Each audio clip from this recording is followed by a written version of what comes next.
C'est l'heure du focus solidarité avec vous, Raphaël Uzan. Vous allez nous parler aujourd'hui d'un dispositif du Fonds social juif unifié, le dispositif Partage, qui est un programme de lutte contre l'isolement des personnes âgées. Effectivement Elsa, et je vais commencer ce focus solidarité par vous donner un chiffre. D'après un rapport de l'INSEE publié en 2021, environ 1,5 million de personnes âgées de 75 ans et plus en France souffrent d'isolement social sévère ou modéré. Ce chiffre représente près de 12% de la population française. Véritable fracture sociale, l'isolement des personnes âgées est une vraie préoccupation pour le FSJU, car il peut entraîner de graves conséquences sur leur bien-être physique et mental, car les personnes âgées isolées sont plus susceptibles de développer des problèmes de santé tels que la dépression ou encore l'anxiété. Laetitia Ayoun, chargée de mission au Front social et responsable des programmes des liens sociaux, nous explique en quoi consiste ce dispositif et son fonctionnement.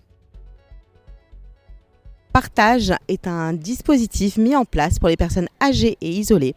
Actuellement, il comprend 2 programmes. Il y a le programme d'appel de convivialité, le brin de Cosette, où des bénévoles formés appellent des bénéficiaires, et le brin de compagnie, qui sont simplement des visites de convivialité. Donc, nous avons des bénévoles qui viennent au Fonds social une fois par semaine, appeler une file active de bénéficiaires, mais aussi grâce à un logiciel, c'est possible de faire des appels du domicile. Un appel n'excède pas 20 minutes, donc c'est vraiment, même si la personne a très peu de temps, c'est possible de remplir ses missions. Donc la visite, en général, la bénévole n'a pas plus que 2 personnes à visiter dans le mois. On fait en fonction de ses disponibilités, donc on peut partir en vacances.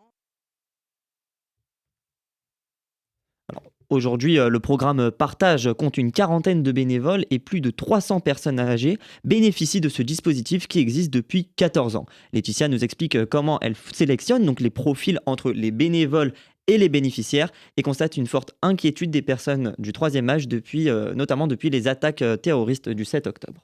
Alors, il est très important de faire matcher les profils. Une personne survivante de la Shoah, on la fera plutôt appeler par une personne qui a connu ça de façon plus éloignée ou proche par rapport à sa famille, qui a une histoire en lien avec la Shoah. Une personne séfarade et qui a par exemple envie de jouer à la belote ou au Scrabble, on verra plutôt un bénévole qui aime ces activités. Depuis le 7 octobre, on voit plutôt des angoisses remonter, surtout sur les personnes survivantes de la Shoah qui ont peur que ça recommence.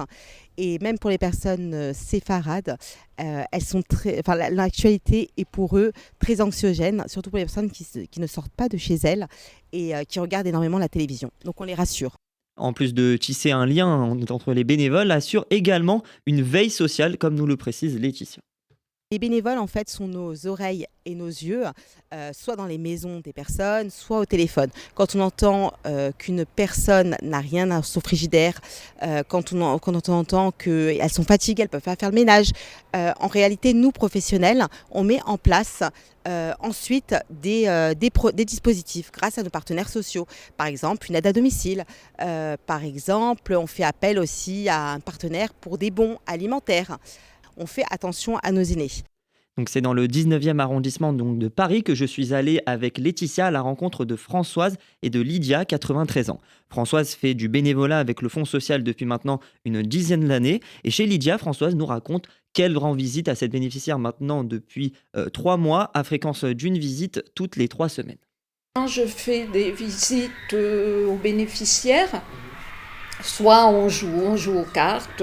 Lydia m'a appris à jouer à la belote. Je ne savais pas jouer à la belote. Et autrement, nous parlons. On parle beaucoup.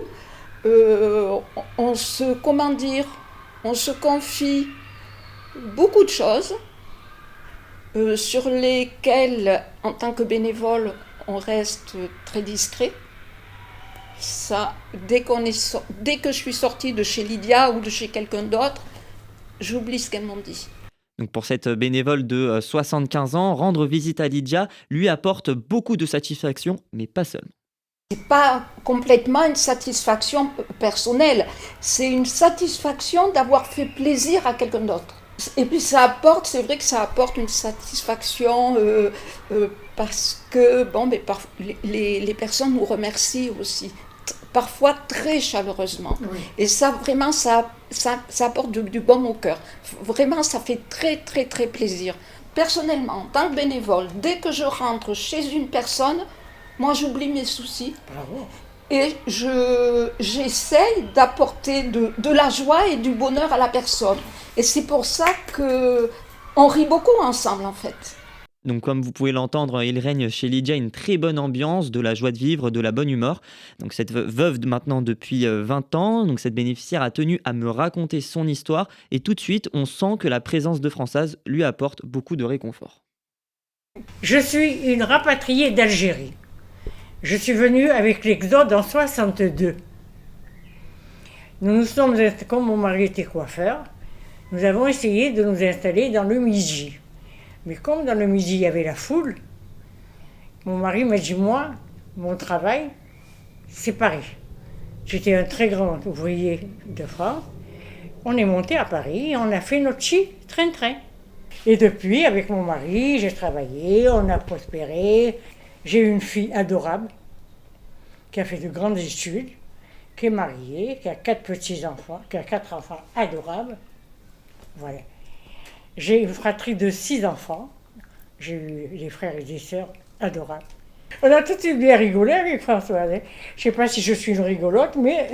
Et comme j'ai eu une gentille vie, avec des parents merveilleux, des frères merveilleux, un mari superbe, donc je raconte ma vie parce que vraiment, elle vaut...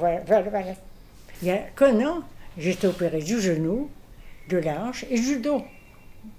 Et quand j'étais opérée du dos, j'ai fait une phlébite. Donc je ne sors pas de la maison depuis au moins 6-7 mois. Et donc avec beaucoup d'humour, comme vous l'avez entendu, Lydia nous explique pourquoi elle a décidé de faire appel au Fonds social. Quand le Fonds social juif unifié m'a proposé de venir, j'étais ravie parce que je veux la compagnie. Et j'ai demandé s'il ne faisait pas des visites à domicile. Et c'est comme ça que j'ai eu Françoise au téléphone, qui m'a dit qu'elle allait venir me voir. Je n'aime pas la solitude, j'aime le monde, j'aime l'agitation.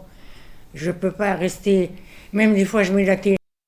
Donc en partant de chez Lydia, Laetitia m'a partagé son enthousiasme de voir que la visite s'est extrêmement bien passée. Alors quand on va chez les personnes âgées, on appréhende toujours l'environnement, on appréhende aussi le caractère, car quand on est isolé, on devient peut-être des fois aigri. Là, pour Madame Chekroun, c'est un rayon de soleil. Elle est formidable, malgré son âge, plus de 80 ans, elle a la pêche, elle a le sourire, elle est accueillante. Et moi, à titre personnel, même si je suis une professionnelle, ça me fait beaucoup de bien.